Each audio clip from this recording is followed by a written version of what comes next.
It was a cold February night.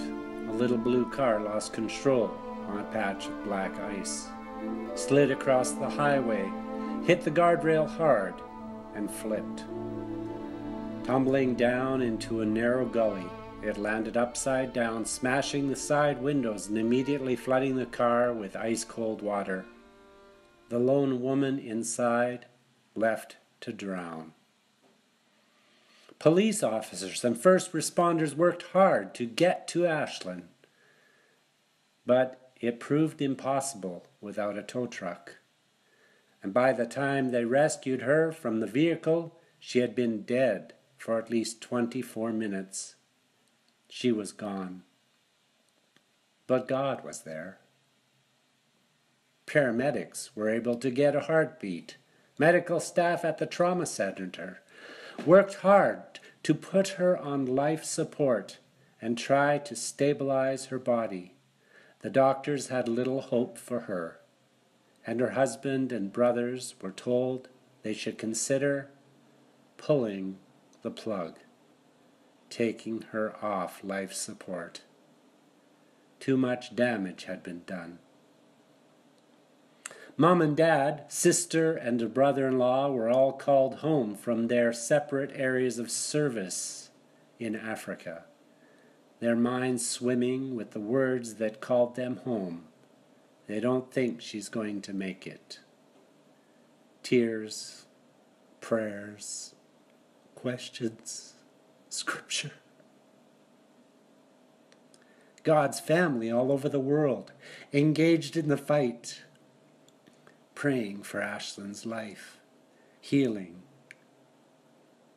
and complete restoration.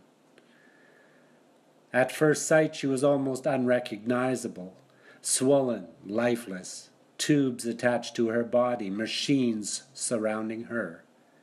We prayed, sang songs, read scripture over her, while God's family interceded, joining us in our petitions and surrounding us with love and support. Day by day, the doctors advised a surgery, dialysis, another CAT scan. Nurses kept watch. Family sat at her bedside. People prayed, and God breathed life and healing back into Ashlyns' body. Slowly, her body was stabilizing. When would she wake up? Was there any brain damage? Would life ever be the same? Unsettling questions tugged at our thoughts as the ventilator's steady rhythm continued to pump oxygen into her lungs. Then it happened. Eyes opened, then closed. Eyes look for my voice. There's a smile. Dry lips begin to mouth words. More prayers, petitions, scriptures, visits, and encouragement. Limbs begin to move. Awareness of surroundings follow. Trial periods off the ventilator, 45 minutes, 1 hour, then 2. Small conversations together. God, ever present, ever near, breathing life and healing back into her body, a testimony to doctors, to nurses, to each one touched by her story. God is alive and working miracles. Many of these doctors went from believing there was no hope for her to predicting full recovery. Ashlyn was discharged from the hospital 4 weeks after her accident. How could anyone understand how miraculous that is? Unless you had been there, unless you had seen her that first week, broken, swollen, barely recognizable, and unmoving as she lay in a coma. Unless you had seen the car completely mangled on the driver's side, not unless you had heard the doctors talk about how it was a waiting game, how we had to, a long road ahead of us, and how they had no idea what Ashlyns' quality of life would look like after this. Now we go for walks together, talk about Bible verses, play games, and watch movies. She continues to work on her physiotherapy and her incision is almost healed up. Her pelvic fracture is bonded and strong, and even though her fingers lack some feeling, she is playing the piano, writing in her journal, and filing her own taxes.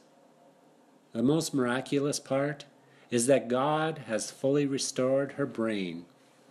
She is our daughter, the same as she was before, sweet and kind, smart and adventurous. The words of Ephesians 3:20 ring true. Our God is able to do immeasurably more than we could ask or imagine. To God be the glory. Hi everyone. I'm glad you get a chance to see me face to face. As you know, our family and I, we've been through a lot in this last while, and God has been immensely faithful in bringing me back to this place where I am now, and it's been quite a journey. But I want to thank you very much for all of the prayers, all of the support, and all the care that you've shown us. It's been really great to have everyone on board with us and following along with my journey, and I thank you for opening your own hearts to being a part of it and being such an encouragement to all of us. So thank you. And I hope that being a part of my story has enabled you to see and understand how God does amazing miracles. And I hope that you get a chance to experience for yourself His great power and how He cares so deeply for us.